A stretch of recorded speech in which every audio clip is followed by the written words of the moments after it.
Всем привет, с вами я Таня. Сегодня мы вместе готовим меренговый рулет. Это чудеснейший летний десерт, который готовится прям очень просто, быстро, несложно, а получается просто настоящая летняя вкусняшка. Вы уже давно просили поделиться таким рецептом, и я наконец-то дождалась летнего ягодного сезона, так что давайте готовить вместе.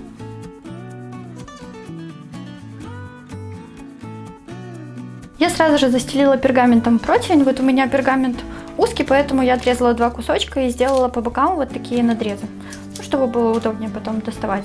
Капнула немного растительного масла, буквально вот совсем немножко нужно, вот салфеточкой пройдусь. У меня бумага в принципе хорошая, но все-таки меренговый рулет такой сладенький, и чтобы точно все хорошо отходило, я вот так слегка смазываю маслом. Если у вас есть тефлоновый или силиконовый коврик, пожалуйста, смело выпекайте на нем, точно ничего не прилипнет. Теперь в сухую чистую мисочку отделяем белки от желтков. Делать это нужно осторожно, чтобы желток не попал в белок, иначе потом белок будет очень сложно взбить до нужного состояния. Если сомневаетесь, просто можете в другую мисочку отделять белок, а потом уже в общую переливать. Всего понадобится 130 грамм белка.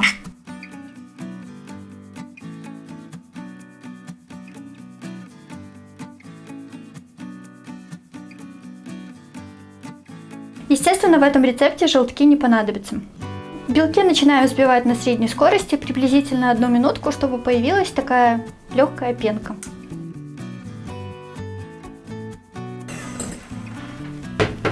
Сейчас добавляем щепотку лимонной кислоты. Можно заменить лимонным соком. Можно вообще не добавлять. Вообще лимонная кислота добавляется для того, чтобы не было такого ощутимого запаха яиц и чтобы меренга была такой более устойчивой. Кислота, так сказать, помогает ей стабилизироваться и быть более крепкой, устойчивой. По желанию можно добавить немножко ванилина. Либо ванильного сахара, либо ванильную эссенцию. Духовку я уже включила разогреваться на 150 градусов. Теперь продолжаем взбивать на средней скорости и подсыпаем постепенно по 1 столовой ложке сахарную пудру. Естественно, постепенно увеличивая скорость миксера до максимума. Масса увеличится, станет более пышной, воздушной, глянцевой и блестящей. Конечно, если вы хотите, можете использовать и сахар. Главное, чтобы он был мелкокристаллическим, и пока взбиваются белки, успел полностью раствориться. Если же он не успеет раствориться, потом на поверхности меренги появятся такие мелкие капельки, и поверхность будет очень липкой. То есть получится уже не то. Поэтому, если у вас крупнокристаллический сахар, лучше его предварительно немножко перемолоть, либо же использовать сахарную пудру. В любом случае, с сахаром тоже получится все хорошо, так что если он у вас мелкий, смело используйте. Главное, чтобы все кристаллики сахара растворились. Чтобы это проверить, просто возьмите немножко белка и зажмите между 2 пальчиками. Крупинок сахара не должно чувствоваться. И еще по поводу сахара. Обычно добавляется сахарной пудры либо сахара в 2 раза больше, чем белков. То есть, если вот у нас было 130 грамм белков, соответственно, нам нужно было бы добавить 260 грамм сахара либо пудры. Но для меня это прям, очень сладко, я не могу такое кушать, поэтому я добавляю поменьше. Вместо 260 добавляю только 180 грамм, и все так же прекрасно получается, взбивается, и результат нас очень радует. Вот такая консистенция должна получиться в итоге. Ее еще называют птичий клювик. То есть, вот если так поднять миксер, вот этот пик хорошо очень держится. Его очень хорошо видно. И масса должна быть такой очень блестящей, светлой, плотной и глянцевой. Если вы видите, что она стала такой более рыхлой и матовой, значит перебили белки, и уже такой рулет не получится. Поэтому я обратила ваше внимание на сахар. Если у вас крупнокристаллический сахар, тогда лучше его слегка перемолоть, либо же использовать сахарную пудру. Сейчас добавляем 10 грамм любого крахмала. Я для десертов стараюсь использовать кукурузный. И коротко перемешиваю миксером в течение 10 секунд.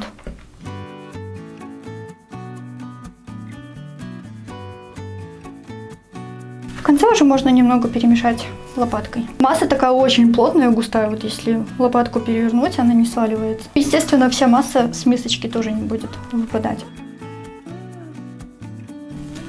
Сейчас перекладываем меренгу на противень. Кстати, чтобы было удобнее распределять. Можно противень слегка смазать меренгой. Блин, тут не слегка получилось. Чтобы он не ерзал. И распределяем ровным слоем. Противень у меня стандартный 30×40. Кстати, Эрика, привет. Классная лопаточка. Я стараюсь сильно не прижимать. Так, просто сверху выравниваю лопаткой. По желанию сверху меренгу можно присыпать какими-нибудь орешками, например, миндалем, либо фундуком. Я сегодня ничем присыпать не буду. Отправляем меренгу выпекаться в духовку при температуре 150 градусов, ориентировочно на 20-25 минут. Конечно, ориентируйтесь на свою духовку, так как время может немного отличаться. Он должен слегка подрумяниться сверху, ну еще сверху появится такая приятная хрустящая корочка.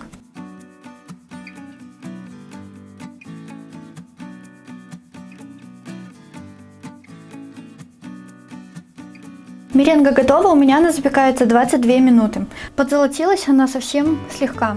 Если вот постучать по верхней корочке, она будет издавать такой глухой звук. Не знаю, наверное, вы слышите. Значит, все готово и больше не нужно запекать, иначе потом будет плохо скручиваться. Сейчас быстренько убираем с противня и переворачиваем на чистый лист пергамента либо фольги. И аккуратно снимаем бумагу. И пока оставляем остыть. Вот сейчас кусочек вам покажу, какая корочка должна сверху получиться. Блин, не сломала. Ну вот она. Просто такая вот крохкая. Это просто нереальная вкуснятина. Меренга остыла, поэтому сейчас приготовим крем. Конечно, к такому рулету больше всего подходят какие-нибудь нежные, воздушные, легкие крема. Я сегодня буду делать крем из сливок, но вы можете сделать любой крем, который вам нравится.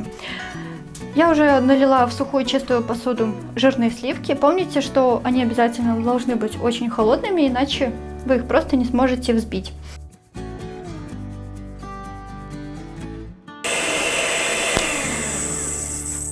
Ну вот, как только сливки начали густеть, добавляем по вкусу сахарную пудру. Ну, помните, конечно, что сам рулет достаточно сладкий, поэтому сильно много не добавляйте. Я добавляю где-то 1 столовую ложку. И по желанию можно добавить щепотку ванилина, либо ванильного сахара. И теперь взбиваем до устойчивых пиков.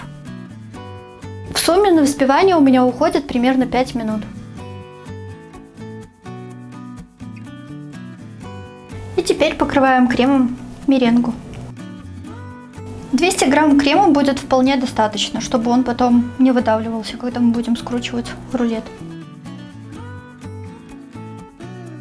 До конца я не дохожу немного. И присыпаем любыми ягодами, фруктами, все на ваш вкус. У меня сегодня клубника, но, конечно, будет вкусную с черникой, малиной, абрикосами, персиками. В общем, используйте все, что вам нравится. Можно, конечно, использовать и замороженные ягоды. Главное, чтобы они были не слишком мокрыми, но со свежими, конечно же, будет вкуснее. И теперь с помощью пергамента скручиваем в рулет. Верхняя корочка может слегка трескаться, ничего страшного, это нормально. Оборачиваем тем же пергаментом и убираем в холодильник для стабилизации примерно на 1 час.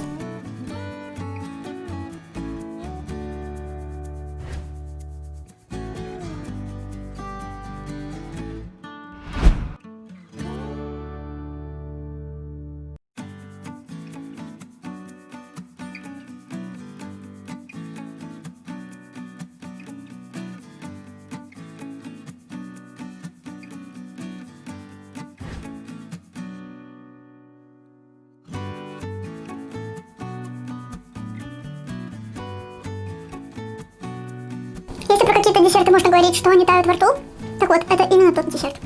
Просто нежность какая-то. Такая хрустящая корочка, а внутри нежное сладенькое суфле. А со свежими ягодами просто и говорить ничего не нужно. Я попробовал, действительно вкусно. Да такой вот рулет на двоих, я вам честно говорю, просто изи. Такой рулет я бы просто назвала одним словом. Нежность, потому что нежная сама корочка, вот эта хрустящая, запеченная, внутри это нежное суфле, нежный легкий крем И, конечно же, свежие ягодки. Мне кажется, это действительно то, что нужно для лета. С наполнителями, кремами можно каждый раз экспериментировать, получая новые вкусы. Обязательно попробуйте приготовить по этому рецепту. Я надеюсь, что такой десерт вам также понравится. На сегодня у меня все. Готовьте с хорошим настроением. Желаю всем приятного аппетита.